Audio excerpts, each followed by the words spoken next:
Today, pag-uusapan natin about naman sa bamboo cladding. Ginamit namin siya sa interior. Ang naging resulta is maganda. Kaya naisipan ko, i-discuss natin yung advantages tsaka disadvantages niya at tsaka saan siya ginagamit at paano siya gamitin. So, pag-uusapan natin today. So, i-define muna natin yung cladding. Ano ba yung cladding? So, ang cladding ay ginagamit or nagiging outer layer ng ating structure or yung ating building. So, para siyang jacket para maproteksyonan tayo sa weather or kunwari sa lamig para hindi agad basta-basta nakakapasok sa ating katawan yung lamig. Kaya nagja-jacket tayo. Parang ganun yung analogy. Parang kino-cover mo siya, yung structure mo or yung building mo para i-protect siya against sa weather or sa mga lamig, sa sobrang init. Yan yung cladding or added layer of protection. Madaming types ng cladding. Meron tayong mga bricks. Kadalasan ginagamit din yan na pang-cladding. Bricks, tapos metal. Ang iba naman ay ginagamit yung aluminum composite panels. Yung iba naman mga WPC. Yung iba naman is gumagamit ng fiber cement board para sa kanilang cladding. Pero ngayong araw, ang pag-uusapan natin is about bamboo cladding. Ang pinakaunang advantage ng bamboo cladding is eco-friendly siya. Mabilis yung pagtubo niya. Yung bamboo kasi is 3 to 5 years. Pwede mo nang i-harvest. Tapos, napapalitan din agad siya. Mabilis lang siyang tumubo. Kaya less yung environmental impact ng bamboo.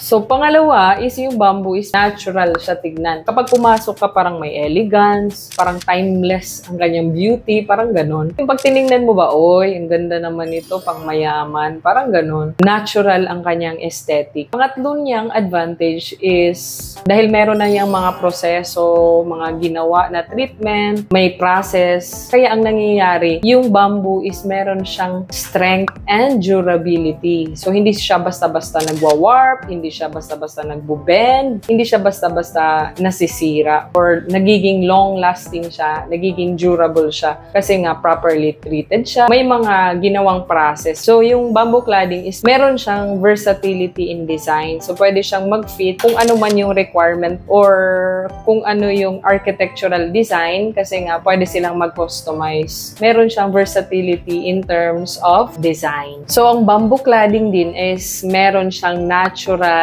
insulation. Ibig sabihin, hindi basta-basta nakakapasok yung init sa labas. Tapos, kapag nagpa-aircon ka dahil mainit, kasi di ba pag walang cladding, diretso sa bahay mo yung init ng panahon. Pero pag may cladding ka, may added layer siya ng protection.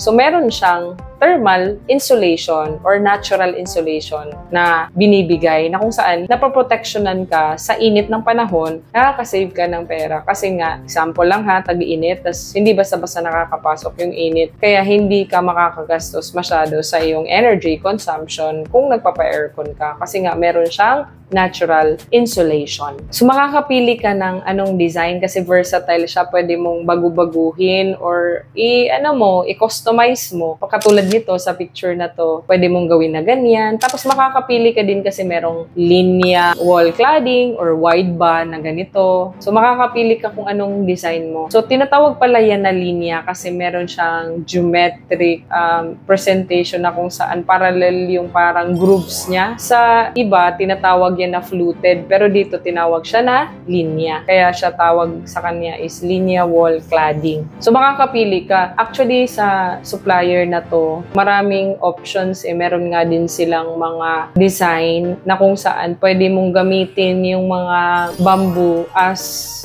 flooring. Pwede din gamitin mo as cladding sa wall, exterior. Pwede mo din siyang gamitin sa loob ng bahay to enhance yung kagandahan or aesthetic ng bahay. Natural siya. Low lang yung VOC emissions niya, which is pwede ngang wala talagang VOC eh. Pero syempre may process kasi kaya meron din yung mga treatment na ginawa. So possible na meron talagang VOC emissions pa rin. Pero dahil natural bamboo siya, nakakasiguro tayo na konti lang or minimal or wala talagang VOC emissions. Ano ba yung VOC emissions? Ano yan? Volatile Organic Compound emissions na kadalasan yan yung mga chemical na nakikita dyan is yung ginagamit sa panglinis ng CR, yung mga matatapang na panlinis, mga pintura na chemical based, meron siyang VOC emissions. Pero ngayon kasi, minimize na din ng mga supplier or mga nagpo-produce ng mga paints, ganyan, kaya may mga water-based na kasi iniiwasan na nila yung VOC emissions. Ang kagandahan din sa bamboo cladding is easy lang talaga siya i-install. Gagamitan lang ng iba ng no more nail, tapos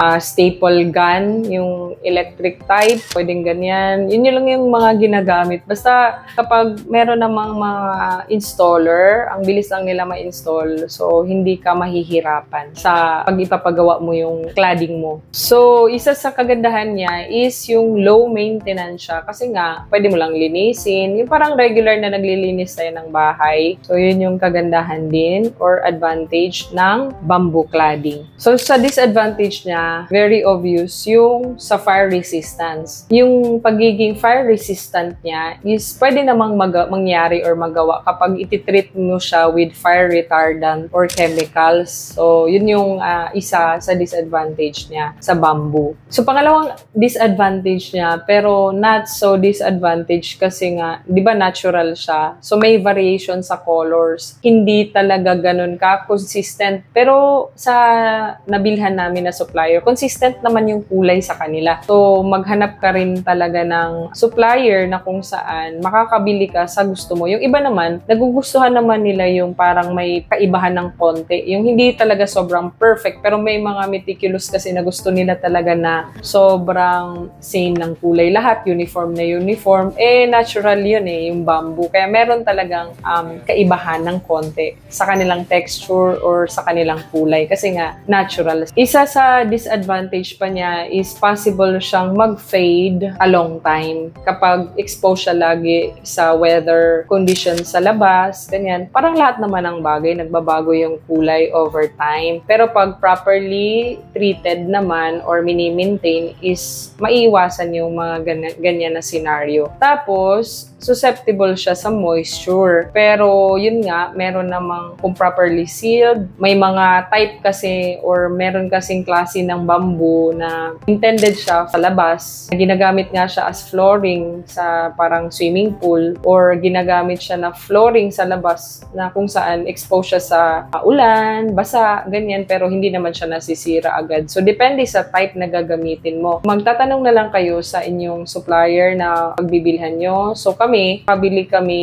sa Zoo Bamboo. Hindi to sponsored na video, pero pinakita ko lang kung kaninong supplier kami kumuha kasi nga, okay naman yung naging supply nila sa amin. So, ito yung details nila. So, pwede nyong hanapin sa kanilang Facebook page or sa website nila. So, para mabasa nyo kung anong type ng bamboo ang bagay para sa inyong lugar or sa inyong project or sa paggagamitan nyo, kung saan nyo siya gagamitin. So, merong type of bamboo or meron silang binibenta na intended para dun. Mamili na lang kayo at i-further research yung item na to. So, itong bamboo cladding ay ginagamit kadalasan sa labas as cladding. Yung iba naman ginagamit sa loob for interior aesthetics, ginagawang design sa mga countertops, tapos ginagawang design sa kitchen or sa labas ng bahay. Parang gano'n, yung added aesthetic siya. Tapos, yung iba naman, ginagamit siya as cladding sa labas for thermal insulation. So, marami talagang gamit. Marami pang types of cladding na pwede nating i-discuss next time. So, stay tuned and huwag kalimutang mag-subscribe to support my channel.